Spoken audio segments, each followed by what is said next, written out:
Okay, the OBS is now on, and David, you can unmute the bridge. Thank you. The bridge is unmuted. You're live.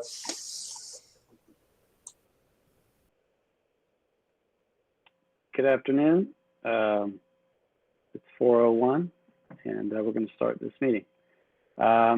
We do have a quorum. We have more than 7 members present, so we can begin. Good afternoon.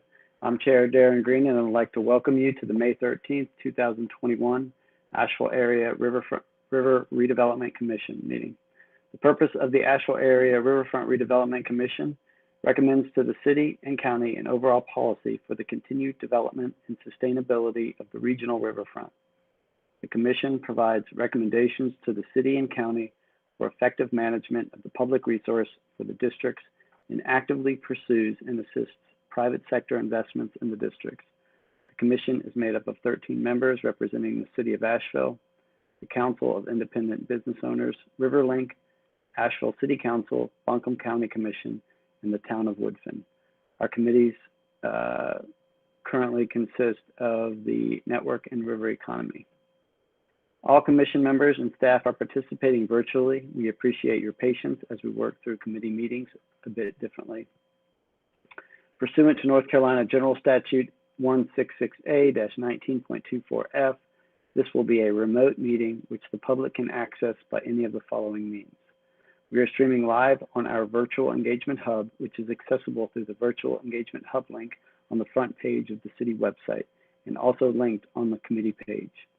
We have also an option for the public to listen live by phone by calling 855-925-2801.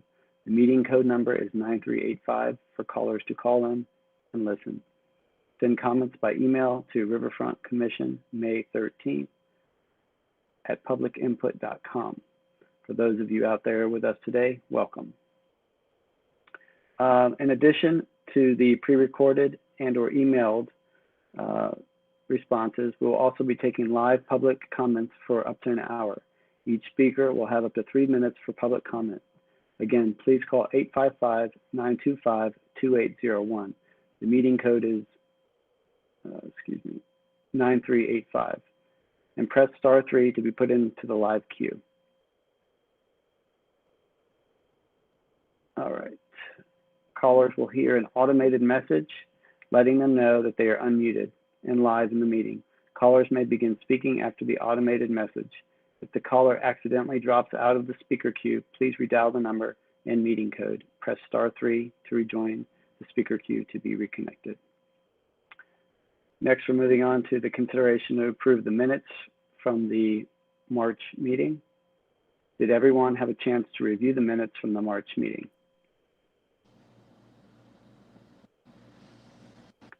Are there any changes or additions?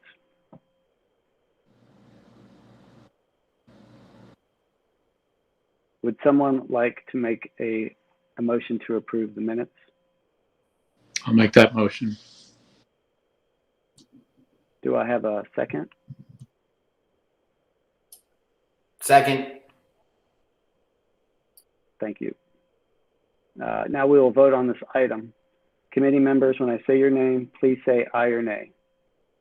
I realize I didn't call roll call. I'll do that now while we're taking a vote. Sorry about that, Steph. Vice Chairman David Brown, how do you vote? Yes. Buncombe County Commissioner Parker Sloan, are you present? Not present. Christy Quinn, not present. Buck Bragg, not present. Joseph Ransmeyer, are you present? I'm present, and I say aye. Councilwoman Sage Turner. Hi, present, and yay on the minutes. Thank you. Tim Schaller. Yes, and present. Jane Matthews. Present and yes on the minutes. Jeremy Goldstein. Present and yes. Wendy Whitson. Not present. Samantha Cole, Present and yay on the minutes. Debbie Giesen-Tanner, Present and aye on the minutes. and I also vote aye on the passing of the minutes. The minutes have been passed. Did we, Steph, I think I found a little time-saving opportunity. Chair, did we get Ben I do have a Williamson in question. there? Was Ben in that list? No. Oh, I'm sorry, Ben, did I miss you? Ben, Hey, I'm here. Yes, on the minutes. thank you. I don't know why. You must have gotten deleted from my board member. I apologize. All righty. We're moving on to some new business. There's a consideration to adopt our bylaws. The changes are required due to the change to 160D, which is located in the conflict of interest section and the design changes to the design review committee. Did y'all have an opportunity to read that? Is there any discussion regarding these changes to bylaw? Any question for staff? We do need a vote on this, so I will request a motion to approve these minutes. Darren, is this I'm something? sorry, pardon me, sorry. Motion to approve these bylaws. Joe, did you have a comment? I had a comment. Is this something you recommend? That we Yes, adopt? it's yeah, well, it's the removal of the design review committee from our purview, and it's a change to the conflict of interest that all commissions are being asked to change.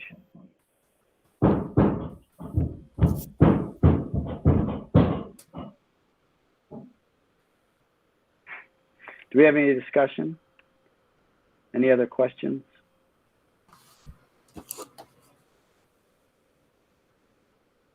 Would someone like to make a motion to approve these bylaws? Motion to Changes approve. to 160D. I'll second it. Thank you. Thank you. I'll go through the roll call again to get the vote on the change to 160D to our bylaws. Vice Chairman David Brown, Yay.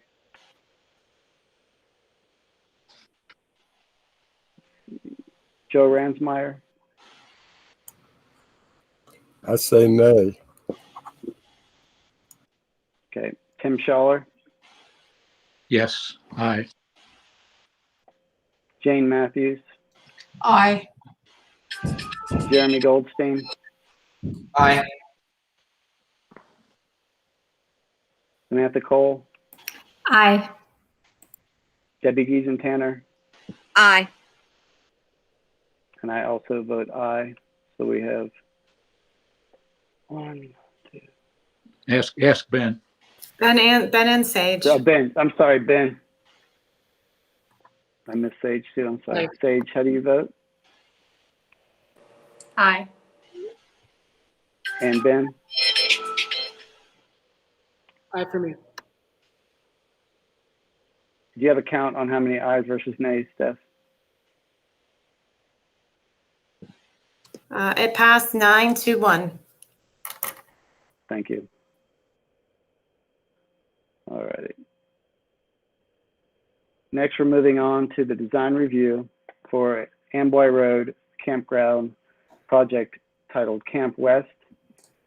We will be taking live public comments regarding this project titled Camp West.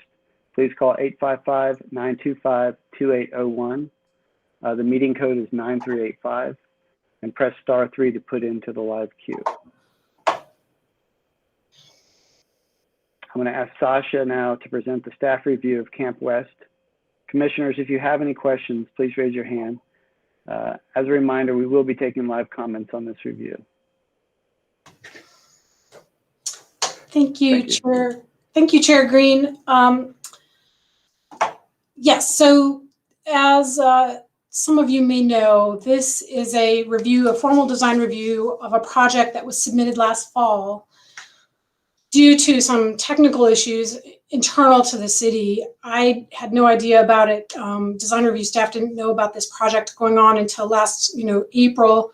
And it's really kind of done with all its zoning review and has made numerous changes, and they've gone through a lot to get to where they are today. So when you submit an application under one set of rules and then the rules change for like design review, there's a thing called Permit Choice Act. So you get a choice of who reviews your project. So they chose to come to you all, partly because you are meeting sooner than the design review committee, and they would like to get going on their project.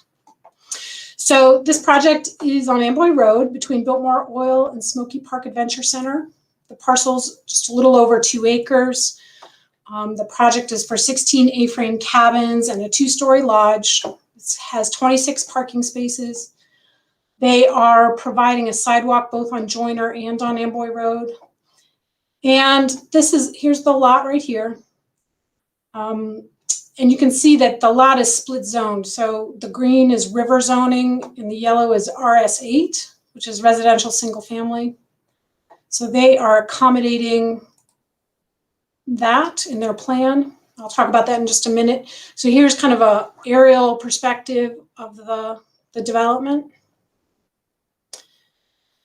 And here's their site plan. So part of their site plan is to, in this residential area, have 2 residential lots in the northeast corner, and then their tree canopy preservation area is here. And so that's a slope. That's this area here, which is a slope.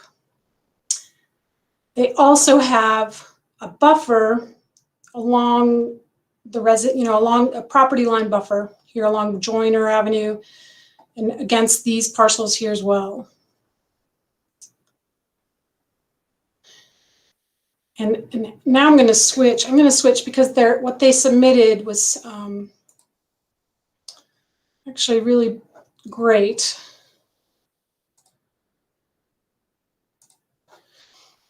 So here are the architectural drawings they submitted for this project. This is floor plans for the lodge. So the lodge is a 2-story, 2,400 square foot building. It doesn't have a restaurant in it. It has, this is more for the use of either public can come or for the folks staying in the cabins. A little kind of commissary area. And it says bar. In restrooms, you can ask the applicants about some of this if you'd like. Here are different elevations of that building. And then there's elevations provided for each of the cabins. These are the cabins that are along Amboy Road, 13 of them. And they're on concrete columns. And then there's 3 in the rear, and they're a little bit bigger. So those are those elevations. They submitted signage, kind of potential signage. This would kind of go along with the signage that's already in place for the Smoky Mountain Adventure Rental Center. And then this is the material palette for the cabin. So the A-frames have this kind of dark metal roof with the barnwood siding on the front and rear, and kind of maybe the lower sides. And then the lodge is using the same palette. It also has some dark accent siding on it. Gooseneck lights on most of the buildings, dark aluminum frame windows and doors. This is a rendering of the lodge building. So the foundation, I believe, is or the lower level, I should say, is a painted concrete. Here you see the barnwood siding, and then the darker siding accent, the darker areas here. These are the 3 cabins to the rear of the property. And this is a rendering of some of the cabins along Amboy Road. And I know I'm going kind of fast, but we can go back through anything if you like me to. So this is a perspective again, looking down on Amboy Road. You see the tree canopy preservation area, and the residential lots are kind of hidden from view. These are additional renderings. I will say just lastly that there's also a fence here along the back of the property, a shadow box wood fence, which adds to the screening for folks on Joyner Avenue. And then just lastly, so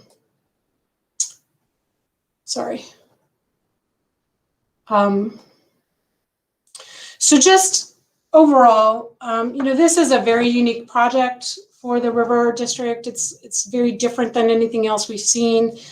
From a zoning perspective, campgrounds are not allowed in most of the city, and the River District is actually one of the few areas you can do that in the city. And so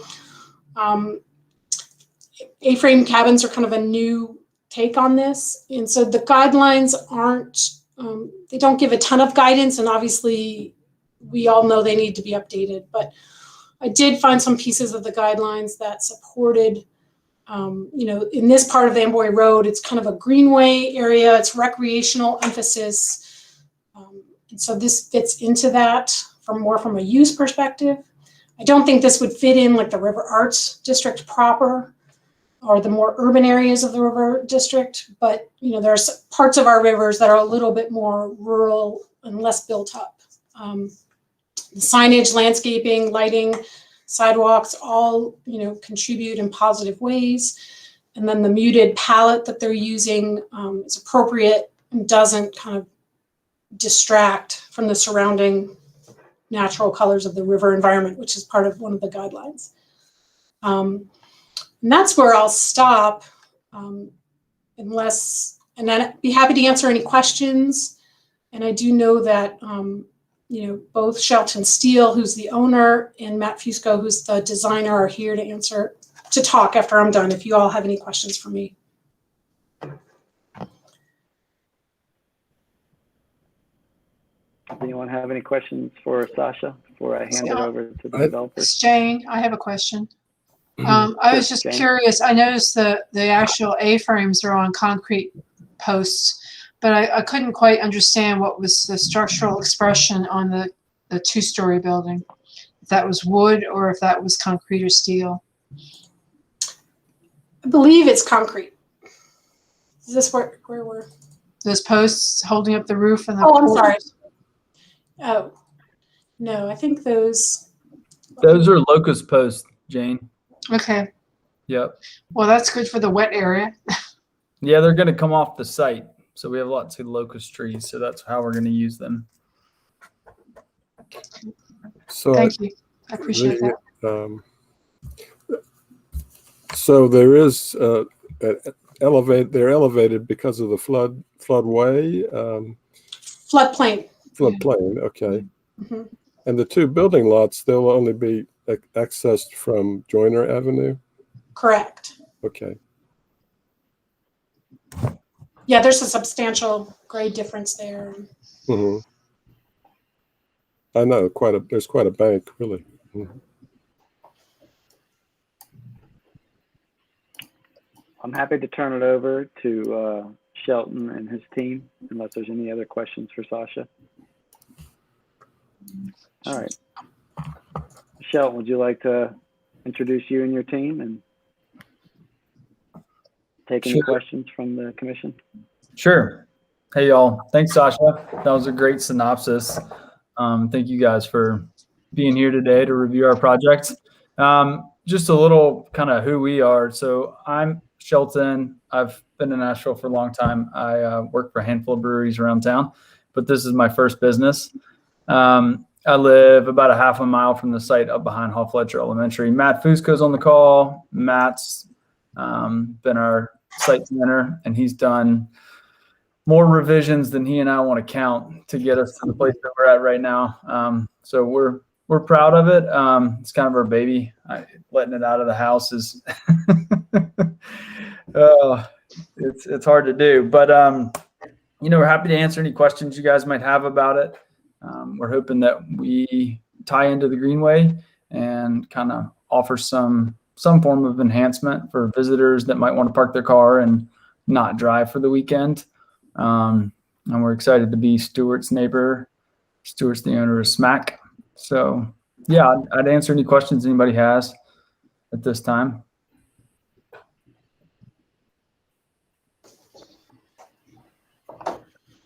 Shelton, David Brown here. I'm Hey, David. sure that you have gone through the process of checking the widening of Amboy Road. Yes, sir. How that might affect. To the best that we've been able to learn, if it expands, it would have to go the other direction. The climbing gym sits about 5 feet off of Amboy as it is. So that, and then when you get down to the Eblin oil plant, it's pretty sheer rock there as well. So I don't think it's going to come over our way at all. But we do have a pretty substantial amount of space between us and the road. Thank you. Mm-hmm. So I just want to ask, this is Jane Matthews. I just want to ask a question that always comes up when we have projects on the river. And I think I see the answer, but you have a large parking area and just, so you're taking all the water from the parking area to that retention pond on the right-hand side of the lot. Is that correct? This is Matt. I can speak to that. We're doing a combination of a bioretention area to capture a portion of the water and some of the water from the rooftops of the elevated structures. We're also going to need to do an underground, a subsurface storm tech system to capture a portion of it. And then we do also have another subsurface system up at the upper parking lot to accommodate the development on the upper level. The elevation change from Joyner down to Amboy is somewhere to the tune of around 50 feet. So we've kind of had to do it in different tiers. Okay, thank you, Matt. Mm-hmm. Understanding that. Yeah, and I would say that the rendering's a little misleading. It's not an asphalt parking lot; it's a gravel parking lot. That's how the storm tech system functions. So it's not asphalt. Great, thank you. Appreciate that.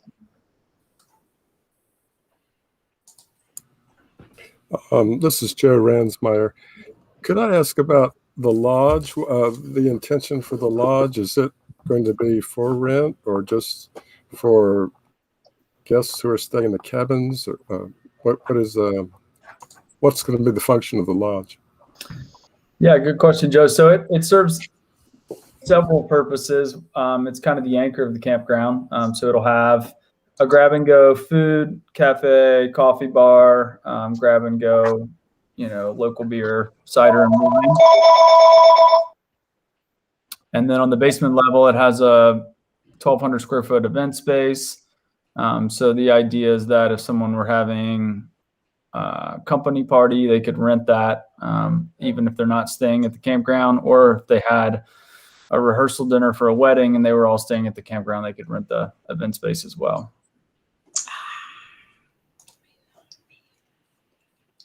Does that answer your question? Pretty much. Thank you. So it's not going to have a full restaurant, but there are going to be, it's going to be like a lunch counter or some kind of taking a small. Yeah, it does not have a restaurant in it. It'll have, grab and go sandwiches that will pay one of the local bakeries or restaurants to make for us and drop off daily. Yeah, and in the basement, it has what I call a catering kitchen, which is just a place for caterers to stage the food before they would take it out to a party at the end of the event. Mm-hmm. Okay. So no live fire. Shelton, this is Debbie Easenthaler. I was just wondering, do you have, I'm assuming that you have cars they pull underneath each cabin for parking. Do you have enough for like 2 cars for each cabin? Enough parking?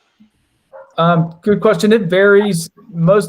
All of them have one. A couple of them, or a handful of them, have the ability to park more than 1 car. And then we have, a lower auxiliary lot and an upper auxiliary lot as well. Okay. Where the wedding guests can go. Yeah. Okay. Yeah. I mean, yep.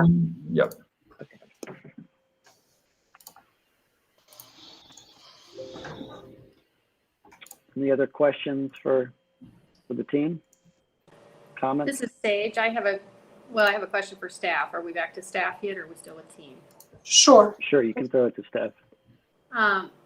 So I just need some clarification perhaps from Sasha or Steph.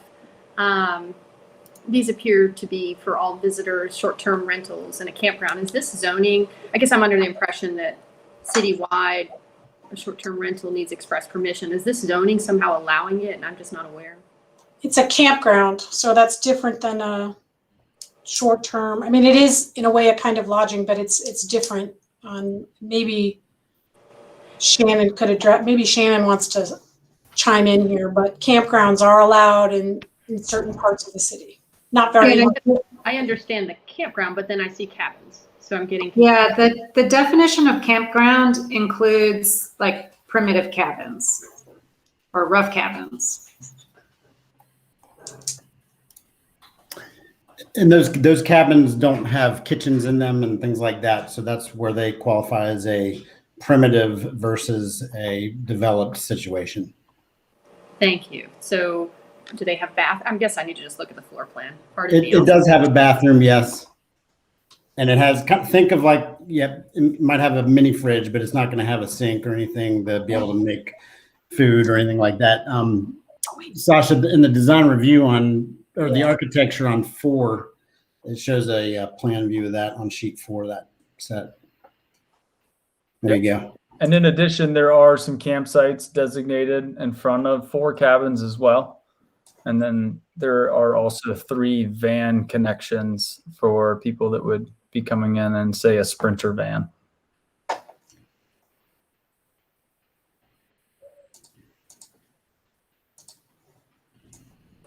Thank you for that. I was just wondering if any of these cabins are handicapped accessible, just out of curiosity. Yes, number 1 and 2 are accessible.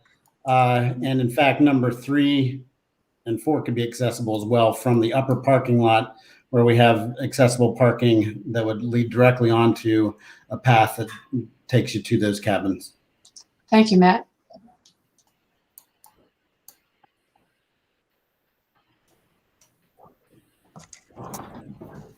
Well, I'd like to say that I think you and your team, Shelton, have done a fantastic job taking an extremely difficult piece of real estate, piece of land, and developing it into something that I think is a huge benefit to the Carrier Park area and the river district. So I applaud your team for being creative and finding a really smart way to use that piece of land. I know it's been for sale for many years, so I think I'm excited for you all.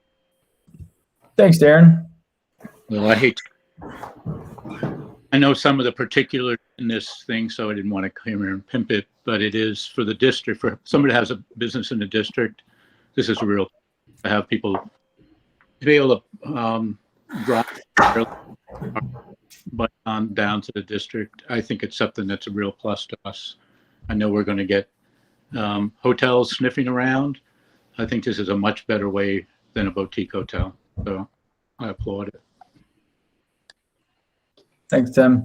And I just would point out too to everyone that the way the land, the topography changes, we've been able to position the whole campground so that it lies beneath the line of sight on Joyner. So it's all tucked in underneath the steep slopes that we're going to mitigate. And really from Joyner, you shouldn't see any of our campground. And it's all oriented out towards Amboy. So we've met with the neighborhood twice voluntarily just to introduce ourselves and talk to them and appease them and let them know that nothing comes through Joyner.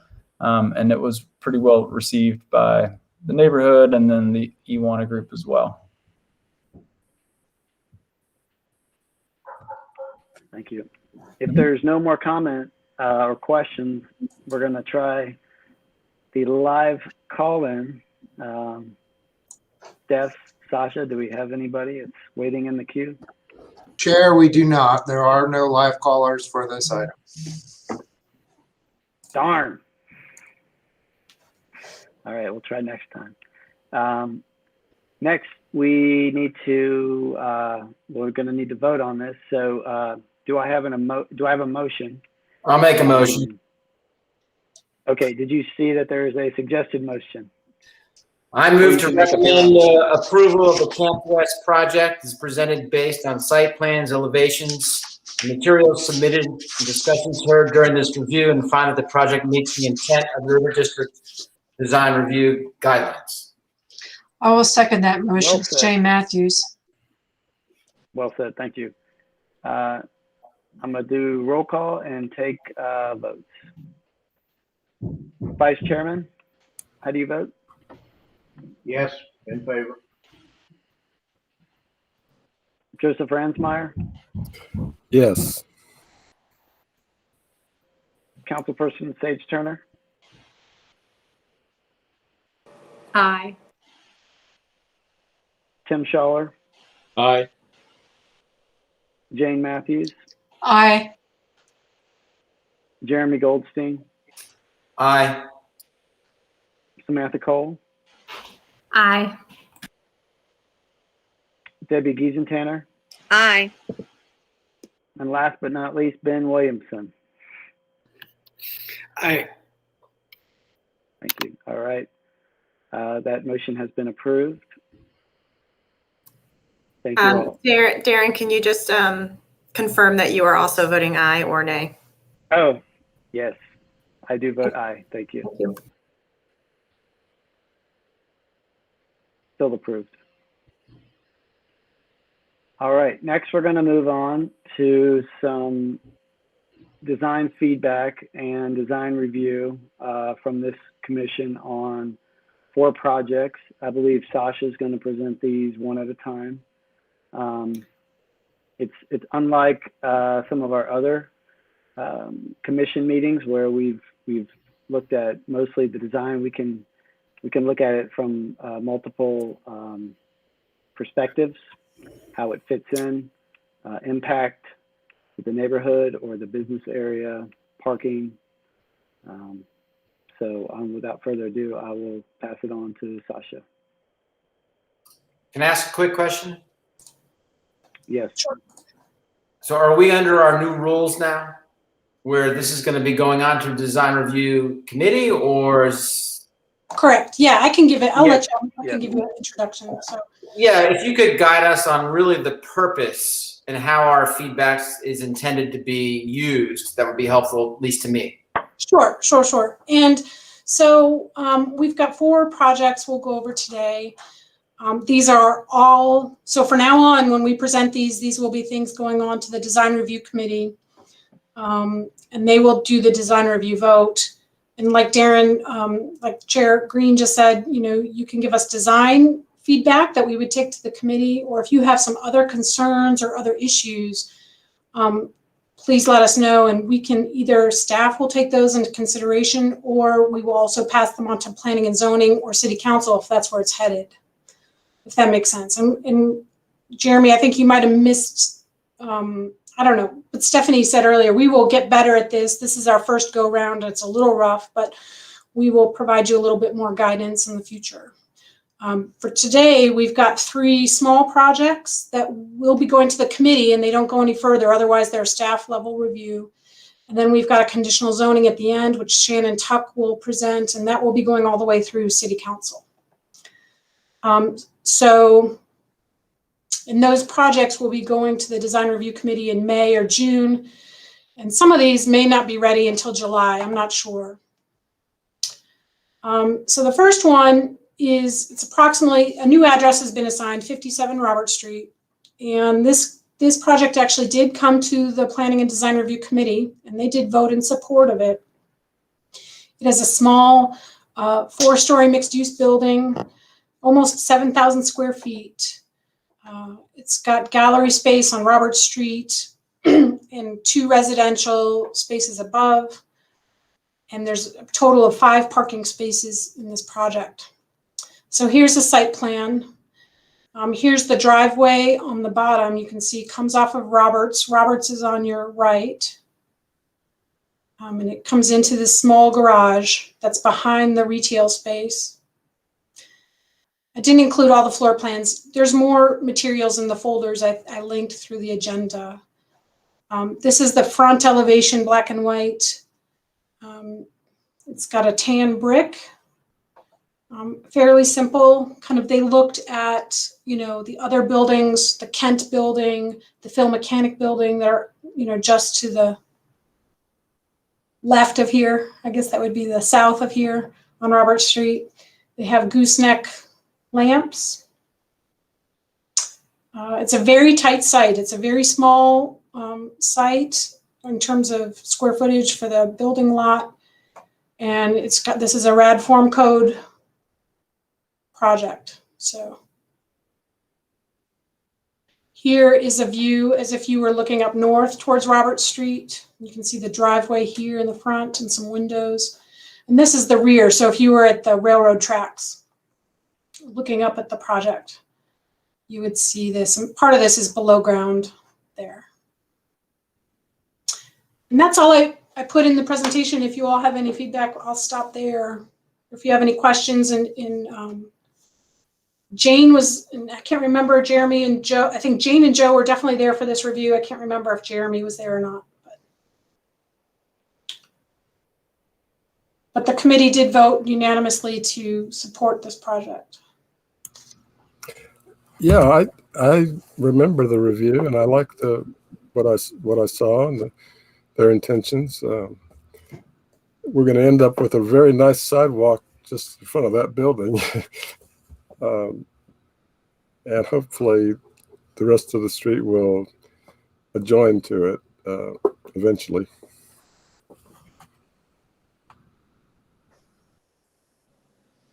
Jane, did you have any comment? Tim? Question about how they're getting to the back. Is Payne's Way going to be extended down there? I'm not sure how that's, I'm clear on how. There's another lot behind here. So yeah, it's just not, there's an old, I think Stephanie has told me before, this used to be called Queen Street back here. Yeah, it was. That went away at some point, but. Right. Yeah. Yeah. So they said they were not intending to use that. They called it an alley. We're not intending to use that for the building. And it's not opened officially, I don't think, right now. I don't know if I guess maybe it's not, it's an unopened right of way. So it's a paper street is what we would call it, I think. Yeah, Tim, I think they're accessing everything through that driveway down into underneath the building. Okay. So.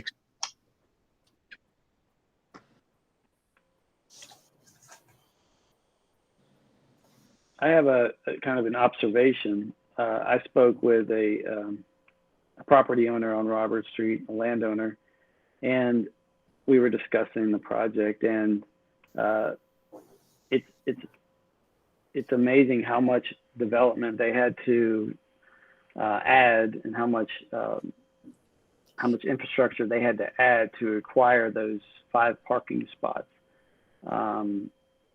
And the amount of cost that they had to undertake to have those 5 parking spots. I just thought it was an interesting case study on cost to build, versus the amount of square footage that they're able to get. For instance, on the first level, they have, I forget, what is it, 400 square feet of gallery space.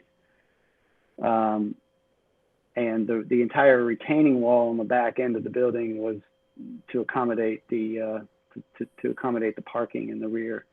I don't know. I thought it was an interesting project to look at, to see how parking requirements affect the quality and the square footage that someone can actually able to afford on a piece of land. It's a huge issue. The parking requirements for these tiny parcels are really punitive because it's just so expensive. Yeah, but everybody's going to come by car. So, I mean, where do you put them? I guess is the question. Until we don't have any gas or we don't travel by cars, then we have to accommodate it somewhere.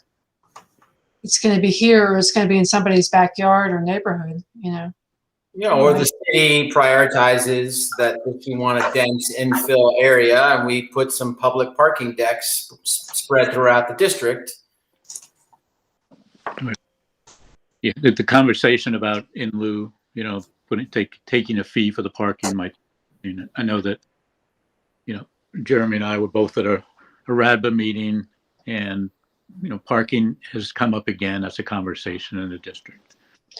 Yeah, well, I mean, Sage probably can address that, but structured parking is very, very expensive. And I don't know that, city taxpayers are going to have the resources. They're being asked to fund so much right now.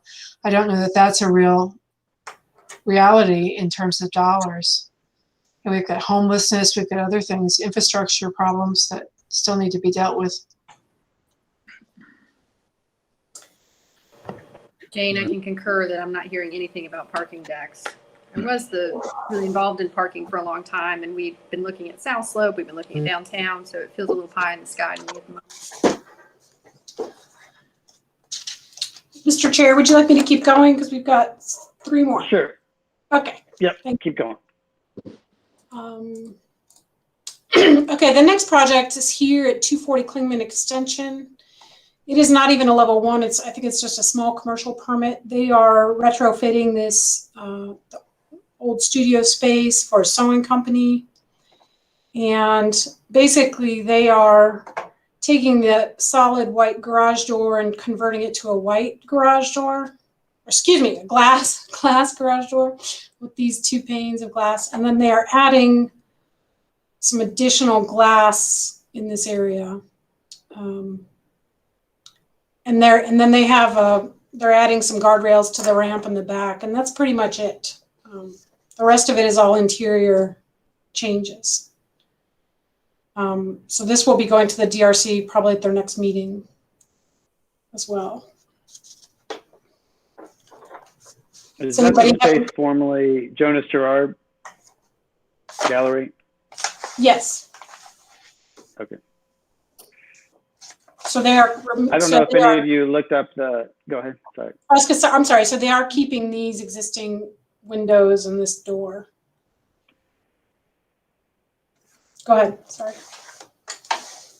I don't know if any of you actually looked up the business, but it's exciting to see that an actual cut and sew shop is moving into the district. I as a former owner of a wood shop, it's always exciting to see others making for production. So I thought that was really exciting.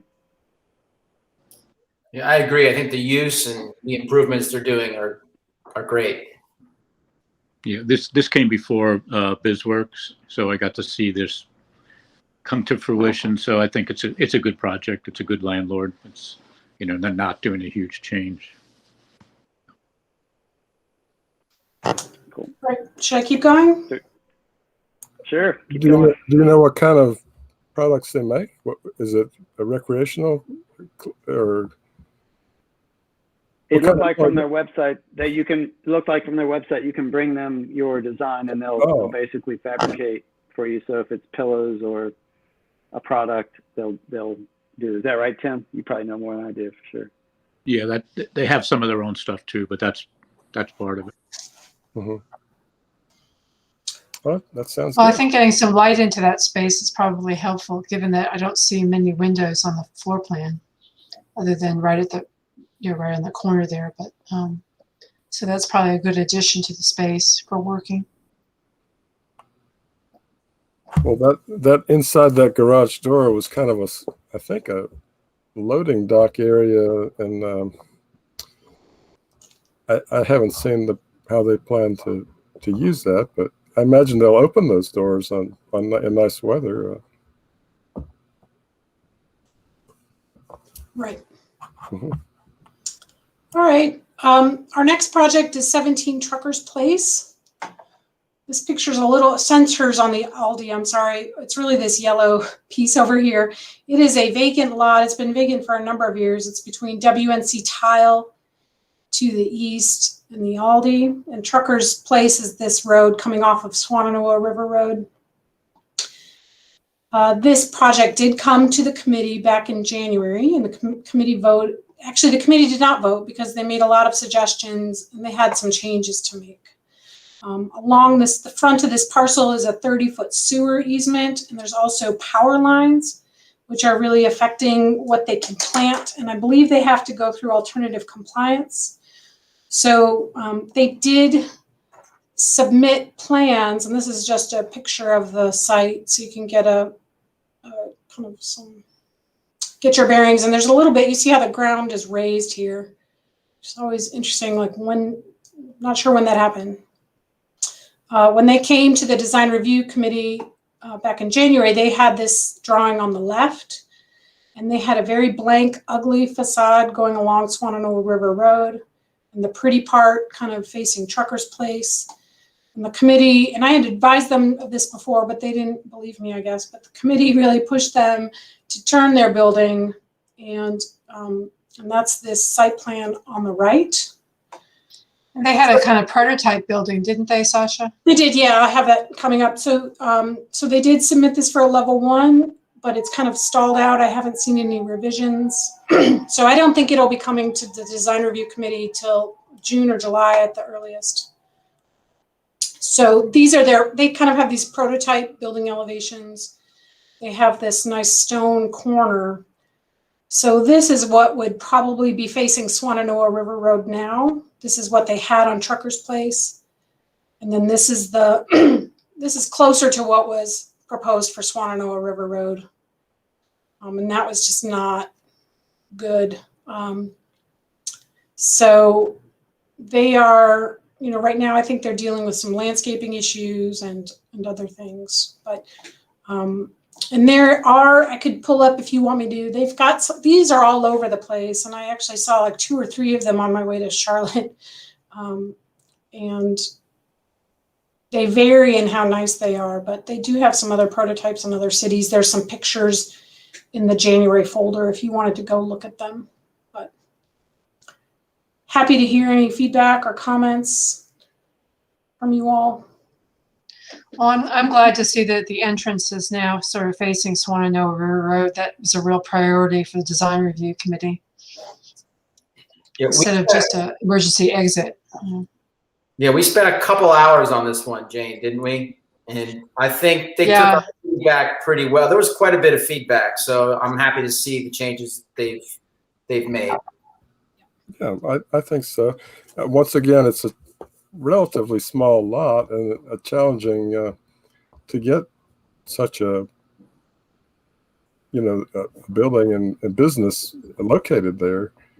That raised part is, you know, compacted fill, but they said they actually had to raise it a little bit more than that to get to the proper elevation. So I think it's a good use of that lot. It's for that part of the road. It's fine. It's sort of a light industrial kind of thing that it's a good place for it. Yeah, I don't think we had any problem with the use. It was more just that they were presenting originally a blank wall to Swannanoa River Road, and now we're getting something with windows and an entrance and trees and, you know, things that make it at least attractive if you're driving by. I think that's an improvement. Yeah. Yeah, and if I recall, remember that wasn't there a long retaining wall as well? So the pedestrian experience would be sort of, you'd be dwarfed by this wall and then this building wall on top of it. And I think the newer, you know, the revised version is a little friendlier in that respect. Yeah, I think you're right, Jeremy. Uh-huh. Yeah, that raised corner is where the public would come in and out. The rest of the entrances are more for, you know, the mechanics and whoever to move the cars in and out. So, yeah. Are they required? Sorry. Excuse me, I'm sorry. Were they required based on the location of this parcel and its proximity to Swannanoa River? Were they required to do any flood mitigation, or is there a concern that if that river floods there, that they would take on water? I think, as Joe mentioned, they are adding fill to get out of that flood, to get above the base flood elevation, I believe. Because I don't remember that, Sasha, but I remember there was the easement with MSD lines that was more of a critical condition for them. Right. I mean, I think They have gone through a lot of stormwater review, I guess would be my answer. So they are taking care of the issue, but I wasn't under the impression that this was a flood-proof building. No, it's intended to be raised out of the floodway, was my understanding. Right. That, you know, they have a bit of a challenge there to get the public up and cars up there and parked, and some of that parking is for cars that are waiting to be repaired and so forth. So what Sasha, you were saying that they're asking for some kind of a variance on the landscaping? Yes, right. So part of the rules around, you can see this kind of blank area here up front on both plans. You can't plant any trees on an MST easement at all. And then when you have power lines, you cannot plant large trees. So I think what I see here, I think there's service berries, which would be smaller trees, which won't grow too tall to tangle with power lines. So I believe their alternative compliance request is really just doing smaller trees. I'm actually not sure, I'll be honest with you, but I think it's mostly around this area in the front is why they need some kind of a change. So, and that goes to the Urban Forestry Commission, and they definitely push to get as much as they can out of an applicant. So the next project is a conditional zoning, which I think you all might want to talk about more than these. And Shannon Tuck can go over that. And Shannon, I can keep sharing my screen unless you want me to. That'd be great, Sasha. Thank you. And I'm going to just mute myself really quick. So as Sasha has indicated, the next project on your agenda is a conditional zoning request for the properties located at 159 and 144 Riverside Drive. Because of the scale of the project, this would be a conditional zoning to residential expansion. So the properties currently are zoned RAD River and RAD Open Space. The appropriate rezoning would be to residential expansion. All large projects have to rezone to one of the city's expansion districts. And because this is I wrote residential expansion. I apologize, it's not residential expansion. It is commercial expansion because it's a mixed use project. So that is the appropriate designation. Interestingly though, when a project, even though you're doing a rezoning, when a project is located in one of our form code areas or the downtown, the residential or commercial, all of the expansion districts say that you actually follow the form code. So the form code standards will still apply for this project, even though we're rezoning to commercial expansion. The project is pretty exciting. It is a 6-story mixed use building. It's got 160 residential dwelling units and approximately 14,000 square feet of retail, commercial, restaurant space. There are 198 parking spaces proposed. Only 176 are required, so they're actually parking over the minimum. So there's some potential for some public parking that is still being explored and discussed, and so there's not a commitment for it yet, but that is something that's being considered. The parking is accomplished through a mix of surface and structured parking. As the form code kind of directs projects to create like a parking podium so that you can elevate the structure out of the floodplain in this particular case. And that is what this project proposes. That's one of the options in this project, is taking advantage of that. Also included in the project is the preservation of the historic smokestack and mill building that is located on the property and is incorporated into the project. And also the greenway easement that is located across the street on 144 Riverside is being preserved. So it won't be impacted in any way. So you can see this. Oh, next slide, Sasha. Oh, just before I get to the site plan, as Sasha indicated, this is a conditional zoning. So there are a couple extra steps in the process. After design review, which we're hoping we might be able to achieve by the end of May, This project would go under the Planning and Zoning Commission and City Council. This project's got a deadline. It's a little time sensitive, so we're hopeful that we can get to the Planning and Zoning Commission in June.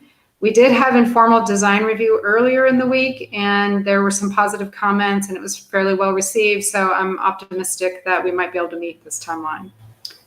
Next slide. So here are the properties with some context, some site context. The larger parcel in the upper right-hand corner is 159 Riverside. The smaller parcel in the lower left-hand corner is 144. Next slide.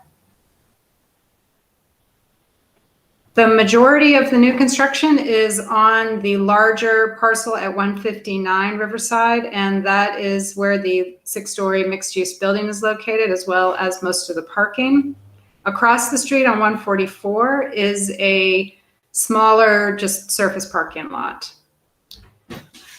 You can see, it's a little bit hard to tell, like when you look at this site plan, it looks like you're looking at just a big parking lot. But if you look carefully, the front portion of that is, the part that is hatched is where the new building is located. Yep, that's the new building. And then behind that is the additional surface parking. Sasha a moment ago had her cursor and was kind of highlighting the old mill building, which is located on the north end of the property, as well as the historic smokestack. And those are being incorporated into the design of this project. For the most part, the building is long and thin. It follows Riverside Drive. You can see there's a little wiggle in the building on the southern end. And I believe that that is due to some utility conflicts along the road. It also helps, because it is such a long facade, it kind of helps kind of provide a little relief to the facade overall. So next slide. The landscape plan, just to kind of demonstrate that there will be some landscaping along the streetscape as well as around the parking lot as we typically have. There's also the tree preservation or tree canopy preservation area across the street at 144 Riverside will also be provided. Next slide. So this is, as I said, this is a really long building. It looks very flat in this elevation, but remember it has that little wiggle, so there is a little bit of interest, you know, if you're on the street level. You can see that parking podium is at the ground level, and then elevated above that on the second level is a retail, sort of a retail commercial space on the north and south ends. And then you've got 2 levels of residential kind of in between. And then above that, you have 3 additional stories of residential. So we do call this a 6-story building, but portions of the building are only 5 stories with a very tall retail level. While this project does exceed the 5-story maximum, it meets the height requirement. So we don't have a lot of concern about the height of it. We feel that the visual impact is in keeping with what the code contemplates. And really it's just getting some additional residential units in the project that really, you know, makes it a 6-story building. Because this project can park all of those residential units, we don't have as much concern about that additional density. Next slide. So the facade is very large, so it's broken up into these 2, they call it the west and the east. I call it the north and the south sections. This is the north end of the building, and you can see the mill building and how it connects to the new construction. They are attempting to kind of funnel people through the mill building as the primary entrance. And there's been some discussion about kind of highlighting the history. Maybe there could be some interpretive signage, things along those lines, just to kind of, you know, make people aware of some of the history in the area. And then from that mill building, you can enter that retail level. So this project really has almost 2 levels of sidewalk or public space. You've got the sidewalk, a wide sidewalk along Riverside Drive, and then you've got another sort of pedestrian zone that occurs on that second sort of retail commercial level. There's an open end. Oh, and I should mention that that north end on that retail level, that is recessed. That glass, the glass commercial storefront is recessed. So there's sort of some open space, not just for the pedestrian zone, but there's a proposal for possibly some outdoor dining or outdoor seating. The far end there where the cursor is open all the way through. So that you've got some daylight also in the project.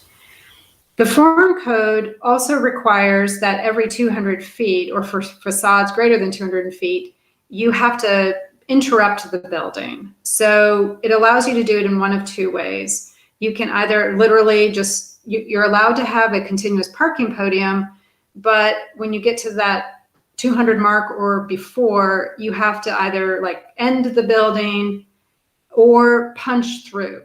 So you see the staircase from the ground level goes up to the retail level. And right now that elevation shows that it's a solid, but we discussed this in TRC, how the code really wants you to either open that whole column up or to at least punch through. And in the informal design review, it sounded as though they have revised their plans. It's not punched through all the way, so we will have that opening. So they won't be seeking a modification to that project. Next slide. And then again, you can see on the second entrance from the ground level that goes up to that second story retail commercial level. Again, you've got some outdoor space that's recessed on the far southern end I'm not sure what the programming for that space is just yet, but whether it's for visitors or the public or for the residents, I'm not sure yet, but you've got the spaces available. And I believe that's all of my slides. And I'd be happy to answer any questions. I know I kind of went through that quickly. Or we could be prepared for some feedback.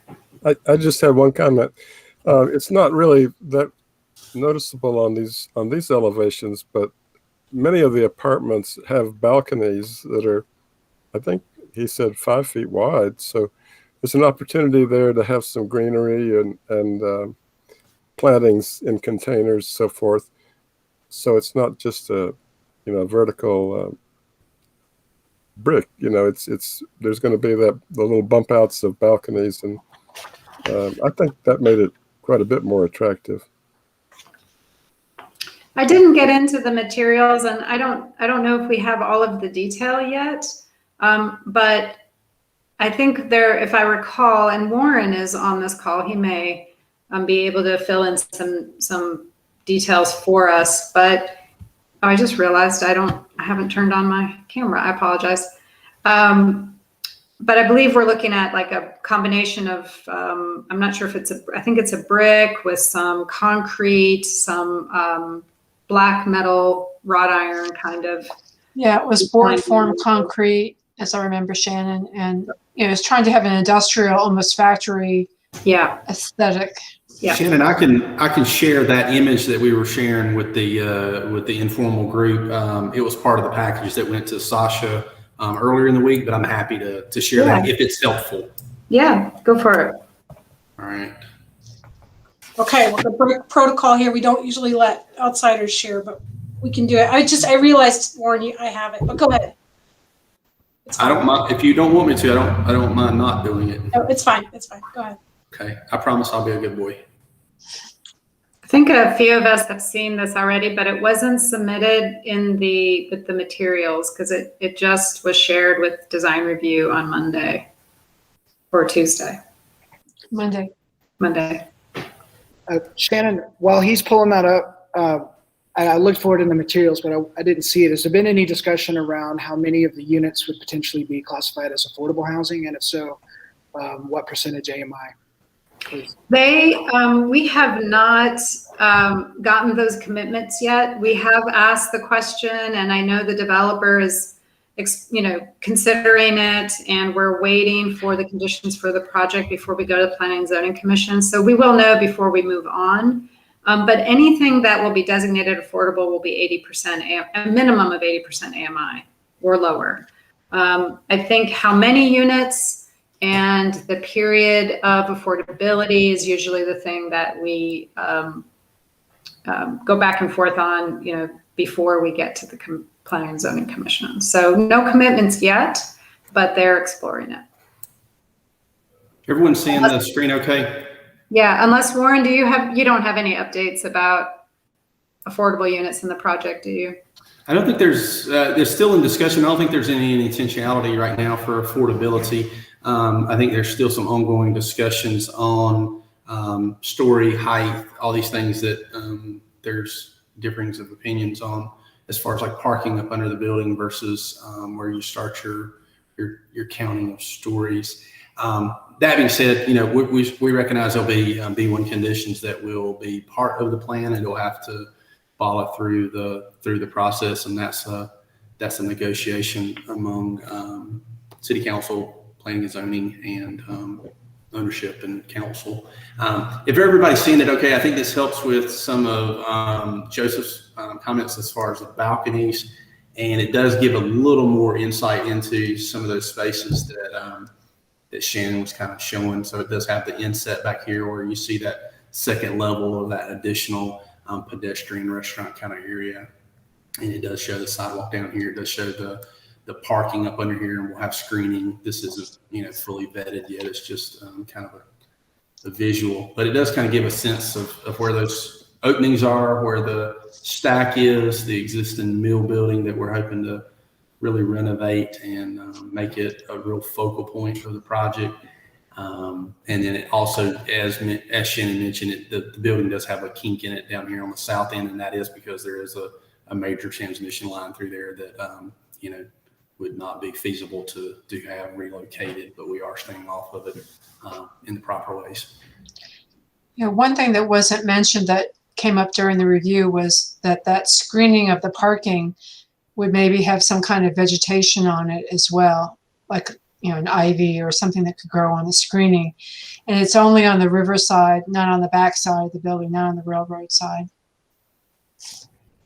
Thank you, Jane. Yep, north side of the building, the riverside side of it, and some on the south. But yeah, the parking lot side, we need to have that flow of pedestrian ability to kind of get in and out of the building area. Any questions of me? I was just wondering, how close are the railroad tracks to the back side of the building? We have had conversations with railroad and railroad legal, and we are more than the setbacks that they require. They have 150, and we've gone through those kinds of considerations, and in fact the city has some of those determination letters. The building is pretty far from the railroad tracks. It's like 1.5 bays. Like you've got a double bay and then another half bay before you get to the building. And plus a little, there's also some room between the edge of parking and the railroad. The parking is up pretty close to the railroad, and that's what Warren is referring to. They've been working with the railroad to figure out just exactly how far or how close they can get with their parking. But the building's well outside the easement. Mm-hmm. Shannon, could you speak a little bit about parking? I meant to go to the UDO and look at, I thought there was a cap on, trying to keep people from over parking their spaces. And I'm just trying to understand how that works on this site where they exceed the requirement by such a large number. Well, I think, I'm trying to remember with the form code, I think it's not a cap, I believe. I think it's a minimum. Sasha, do you recall? Yeah, I think there actually is a minimum and a maximum. For a project this big, I don't think 22 spaces is going to kick that max. Yeah, and I 160, it's probably like 0.75 spaces per so many units, or that is the requirement, 0.75. I think the applicant, in addition to wanting to make sure that their project is properly parked, remember we have the surface lot across the street, and there could be some ancillary uses that could occur on that 144 Riverside parcel that might benefit from a little additional parking. Additionally, RADBA and other stakeholders in the river have really expressed a lot of concern about this project being well parked because they feel as though there's already a little bit of a strain on the parking infrastructure that exists now, and they don't want to have, you know, more strain. So they want to make sure that this project doesn't contribute to that. Mm-hmm. Shannon, you're actually correct. I'm sorry. There is no max. You are right. Yeah. They did talk about how many bicycle, they had, I think, places for 90 bicycles or something like that. But they didn't have them located yet. Yeah, the parking requirement, the bicycle parking requirement is quite high. And typically with a big project like this, we encourage a developer to sort of distribute the bicycle parking throughout, not put it all in one corner, you know, because people enter the building from different places or to the site. In this particular case, there's an additional benefit to distributing some of those bike parking spaces across the street so close to the greenway. Again, if that site can end up being used occasionally for, say, a temporary event or a food truck or something, it could be really beneficial to have some of that parking. So 90 bike parking spaces sounds like quite a lot for a project of this size, but in this particular case, it might be appropriate. And there's multifamily projects also will often include like a bike corral or a bike cage inside their parking structure. So that could be where some of the parking goes, or bicycle parking goes, that's more secure. So all of that's still being worked out. They did have some permeable pavement. In fact, on the 144 site, they're going to remove the concrete pad and put something more permeable for their parking area, as well as some around the back on the east side of the big building. They're going to have an area for fire access, I believe, that's going to have permeable paving. Yeah, one concern I raised, which is not addressed, is how people get across, if there is parking at 144, how people get across the road to the building. And they hadn't figured that out yet. And I know that was a really big part of the RAB, you know, all the improvements, the road improvements, we're looking at pedestrian connections across the road was a very important consideration. So, you know, here we have potentially a lot of people trying to cross the street and no connection thought through to get people across, you know, at this point. Right. Well, I know I think the developer is very interested in having a safe crossing for people going back and forth. And that was something that came up in the design review. And I think the response was that they're absolutely looking at the best way to accommodate that. So Warren, do you have anything to add? Or is I thank you. Thanks everybody for your comments and your feedback, and James, certainly hear yours about the crossing and others about yours. We take all that very seriously, and considering all of it, there's a lot of different, as you all know, y'all are well informed, you know, there's a lot of different entities that need to have a say in things such as the crossing, DOT to city to the developers and everybody. So we definitely want to have those conversations at the appropriate time and make it make sense, because by all means we want it to be safe and productive and successful. So thanks everybody for your comments. Warren, real quick, do you have a sense of how long the construction time will be? I think you're looking at probably at least 15, 18 months to make this thing happen. But that would be just kind of a guess. We would certainly need to find the contractors at that time and get them to tell us. But you know, site work wise, I can speak to pretty quickly. There's obviously not a lot of dirt being moved around, so there's not a long lead time for that. But utilities readily available, pretty close. I think we can make connections there. So I feel like a lot of this is vertical build and just kind of getting tied in. But I do think it is probably a 15 to 18 month process. I just want to add a couple of other comments. Interruption? I'm sorry, what was that, Darren? Do you expect more any interruption to Riverside Drive, or you'd be able to stage behind the building?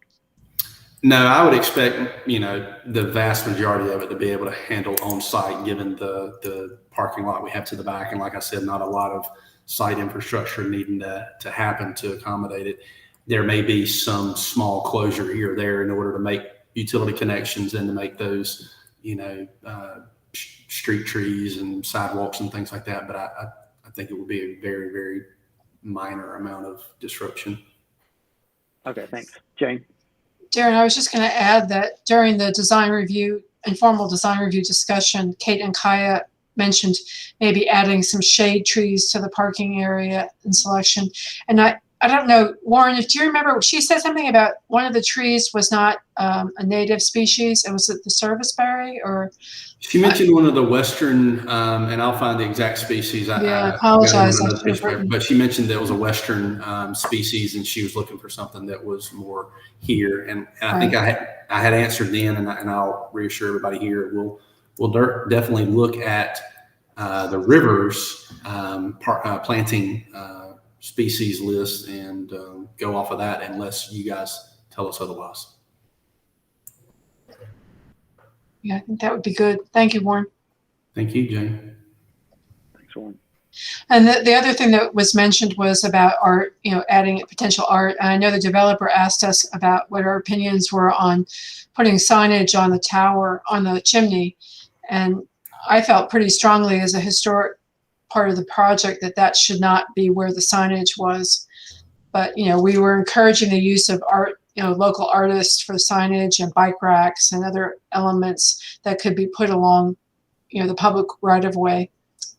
Yeah, and I think, one clarification conversation I've had on that since then is I don't think the intent was to physically attach signage to the smokestack, but maybe have some sort of artist help us with an address or a name or something there.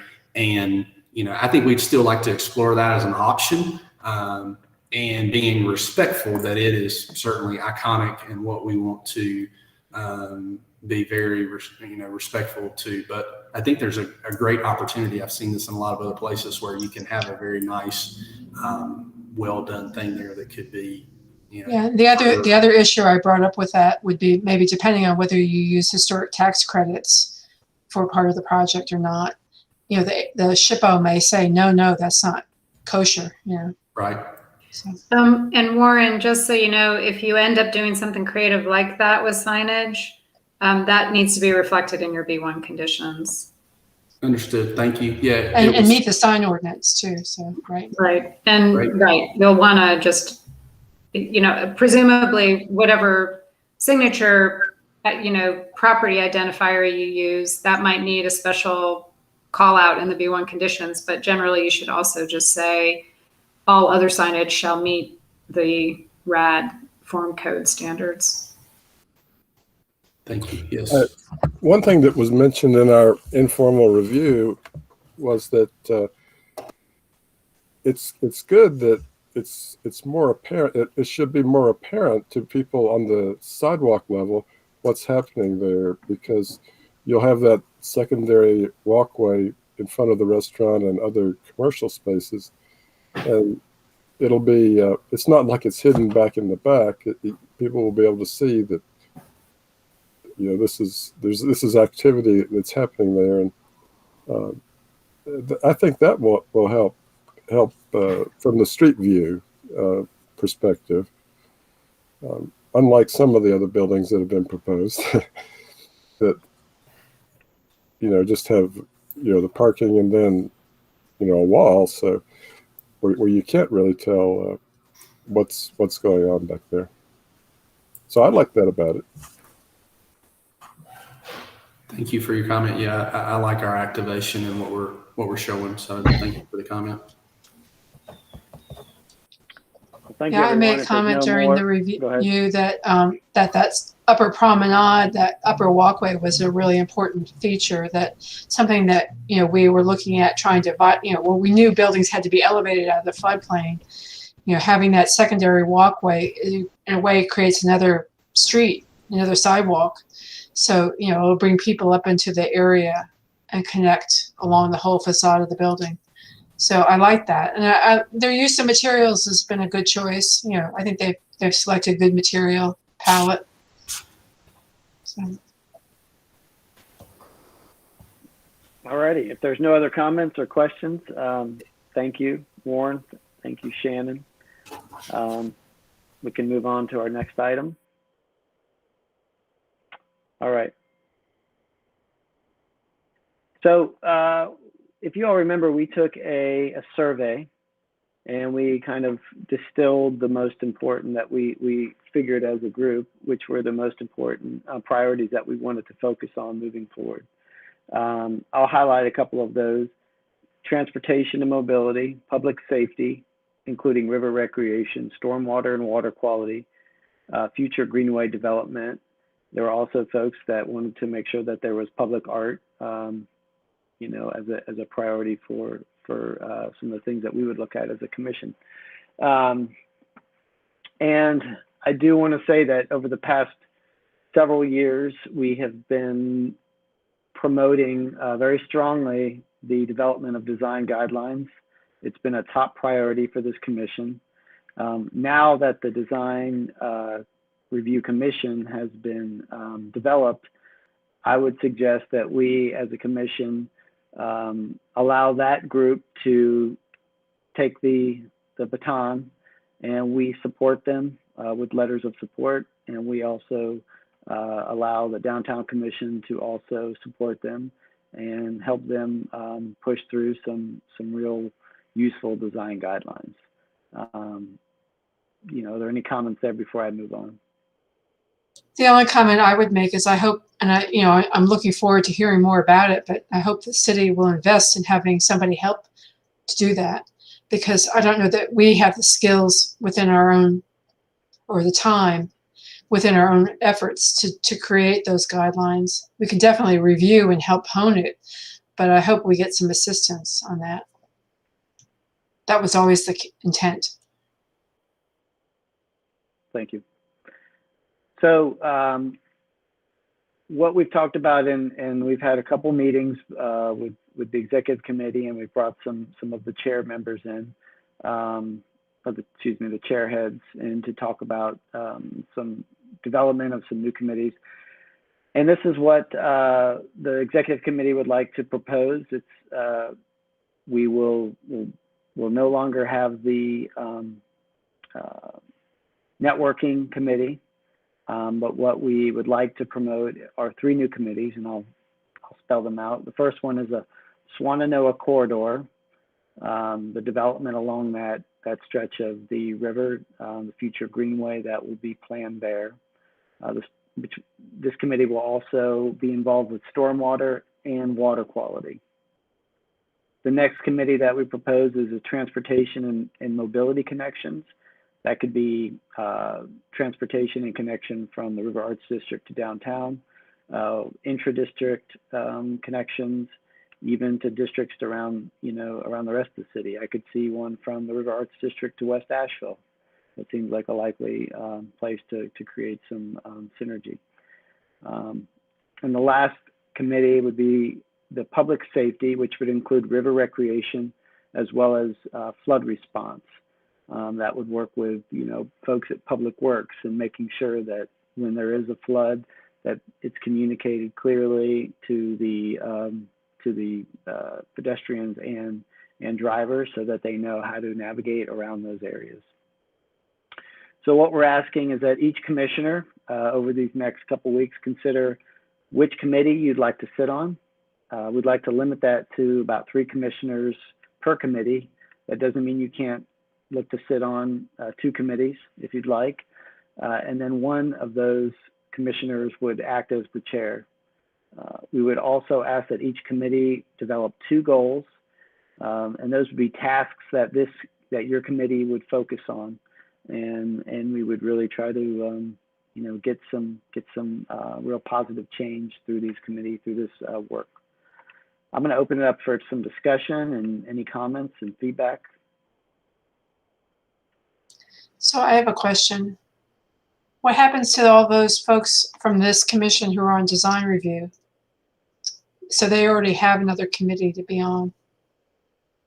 Well, we're flexible. I mean, if you don't have the time to sit on a committee, then I'm not going to force you, but we'd love to have you and your expertise if you're available. Okay, thank you, Darren, for the explanation.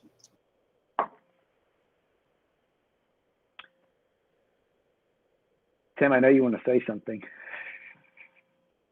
I was having trouble getting my microphone.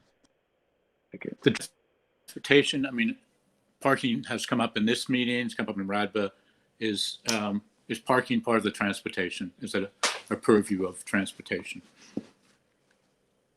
I would say that's where parking would fit. Yeah. Now I can't hear, so. Oh, I said yes. Yes, I believe that's where it would fit. Are there any comments or feedback, questions? Steph, do you want to add anything? The only other thing that's crossed my mind is I wonder if down the road we are need to be looking at issues of stability for current property owners and residents along the river as things change. If there needs to be something to help prevent gentrification or, you know, being forced out of the area by development. Sure. Maybe Yeah, that hasn't come up. I don't go to the RABMA meeting, so I don't know if that, maybe not concern, but, you know, I don't know. I just see it in other places, so I was wondering. I think that's definitely something we can discuss and see if certain committees it might be appropriate for them to kind of take some lead on, for sure. Or just interface with RADVA and RADA to get their feedback and see what we can do as a commission. It's like economic stability and economic diversity or economic need. You know, what is, try to understand that so we can help promote it.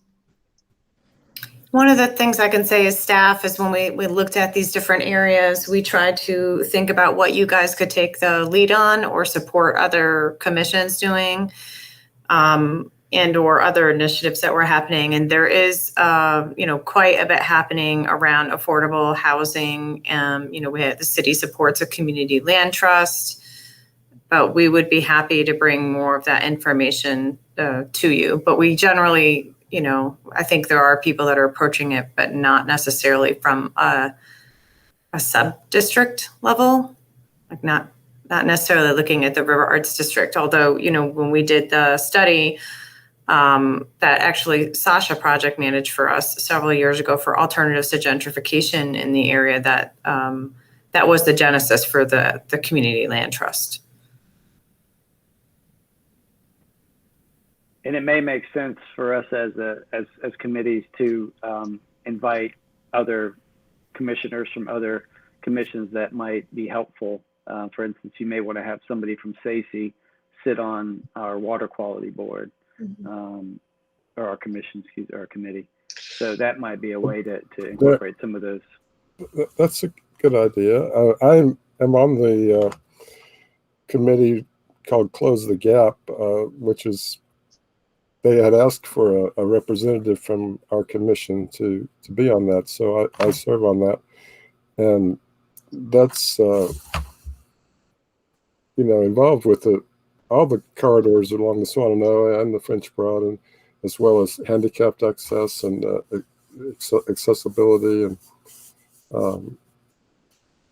I certainly will bring back to this commission, you know, things that I learned, and may have questions and ask for feedback as we haven't been meeting in person. We was actually every year. We did meet recently, fairly recently. Lucy Crown is. Originally, it was going to be the Greenway Commission, but then they added on the accessibility and other parts to it. So anyway, I as far as I think I would probably be most interested in the Swannanoa Corridor Stormwater and Water Quality Committee, because that kind of fits in with that. Sure. Yeah, well, so everybody just start thinking about which committees and what ideas you might have, and what coordinated efforts we might want to develop with some other commissions that could help move some of our goals forward. David, did you have anything to add?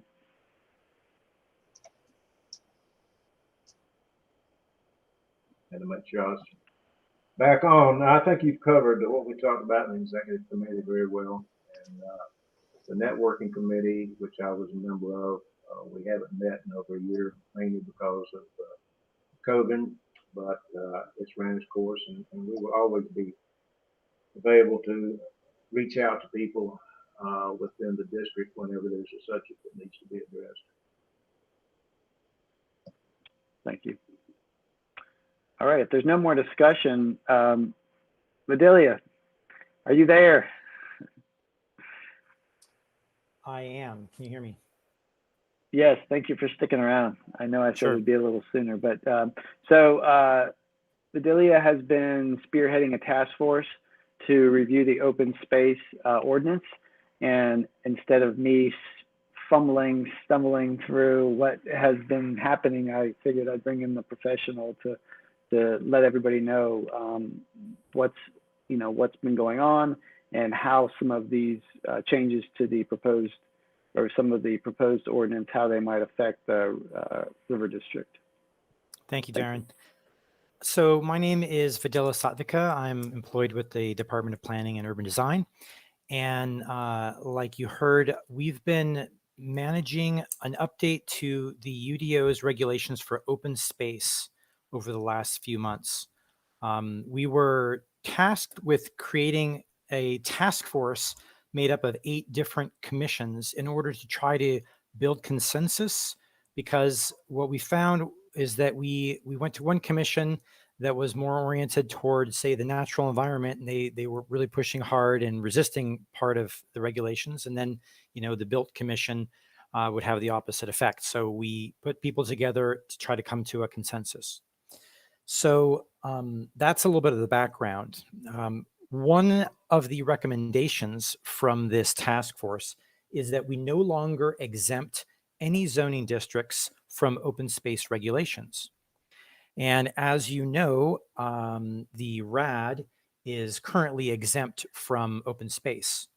And I will just share a tab to talk this through a little bit, as you probably know about this. But let's see, where is my image here? Here it is. As I understand, the reason that any type of open space wasn't part of the RAD form code was because there is so much open space in RAD, especially in the RAD open space component of the RAD district, almost 40%. I'll try to zoom in a little bit so you can see here, but all this green is RAD open space, which basically means that there really is little development capacity, or there's little development that's permitted on those sites, aside from sort of minor structures and greenways and things like that. So that's where it led the RAD code to not have any type of an open space. So now we are getting a recommendation from the task force to include open space. And what seems like a logical approach, if we do this, is to integrate similar standards that we have on Haywood Road, because it's a form-based code. And in fact, the RAD code really sort of came from that code. So now I'm sharing a screen with you that shows the Haywood Road different form districts, and what in their code is called outdoor amenity space. It's really a type of open space. I would say it's slightly different in that its standards are less onerous. It's kind of open space light, maybe. And it really seems that its orientation was about fitting in with a more urban pattern of development, because in these form districts, to some extent, you have zero setbacks on side setbacks, and some recommendations to fill in the parcels quite a bit. So,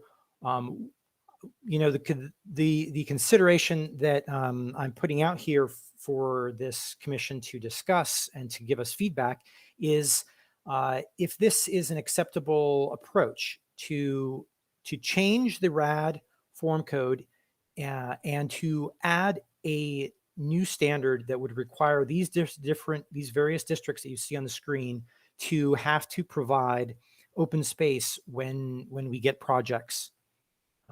And I'll leave it at that and turn it back to you. Can I have you? a question. Go ahead, Joe. I do have a question myself. Well, can you explain what this would really mean? Say, in the example, most of those are 5%. Does that mean that there'd have to be more, a bigger planting area by the street, or what does it mean? Right. Really, it would mean that 5% would mean that 5% of their parcel would have to be set aside as outdoor amenity space for the public or private.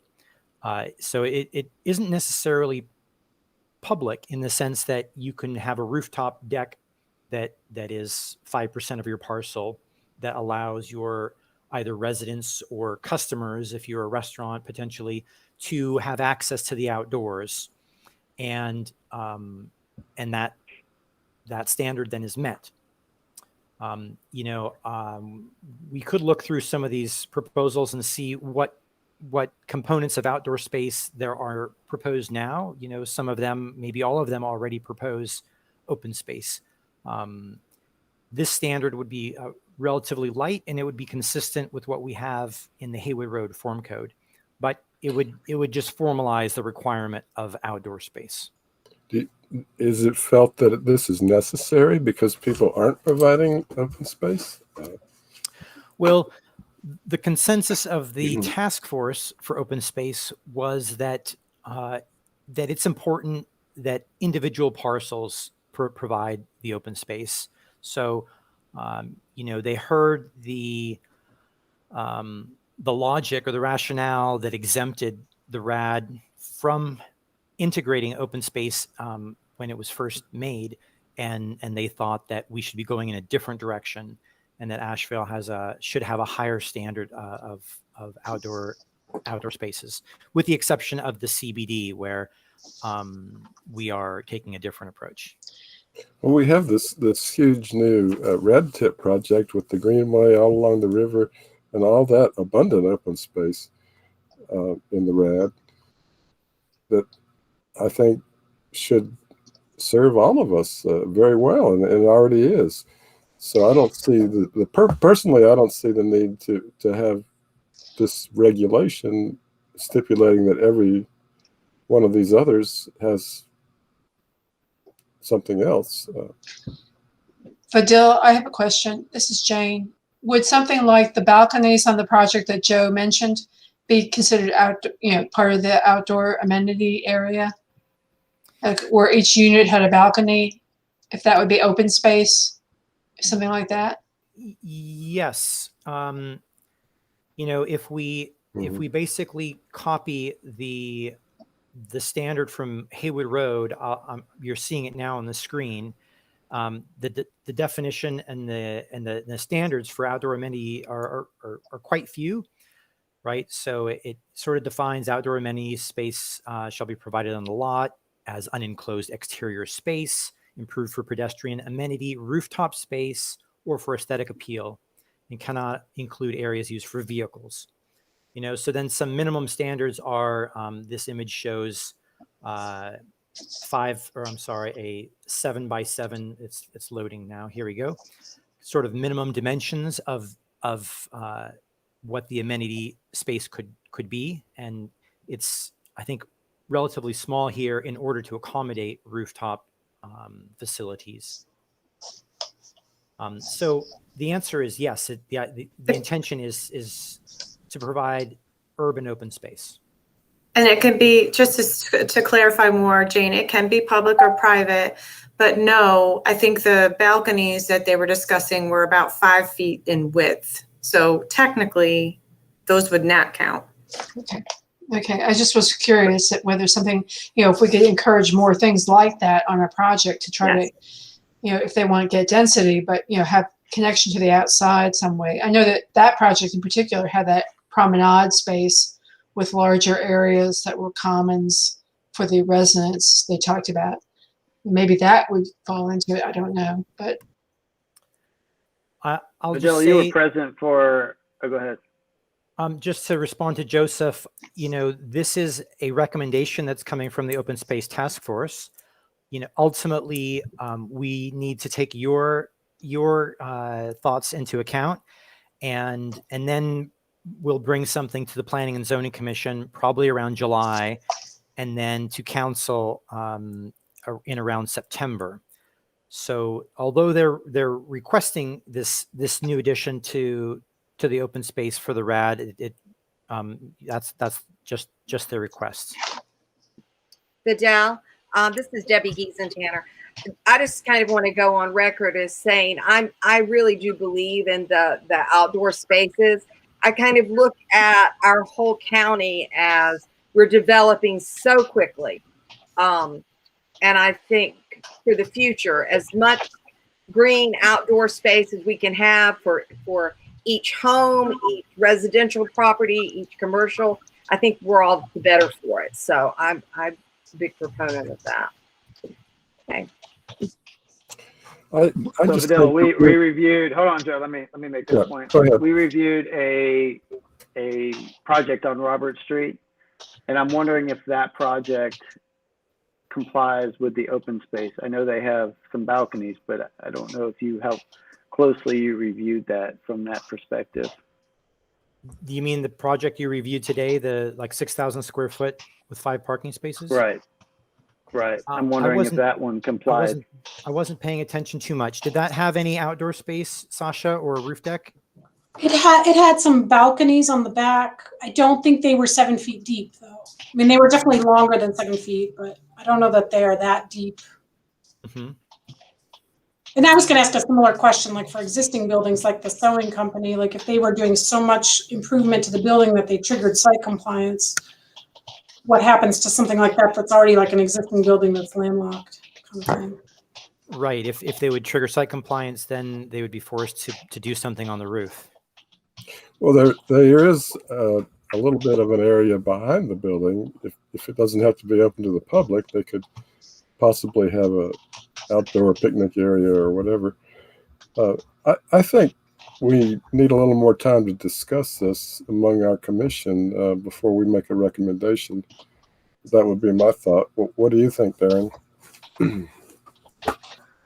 I think we talked a lot about in the task force about unintended consequences, and I think there's some interesting points that we've just been hitting on about existing buildings triggering site compliance, having to invest in a rooftop, potentially a rooftop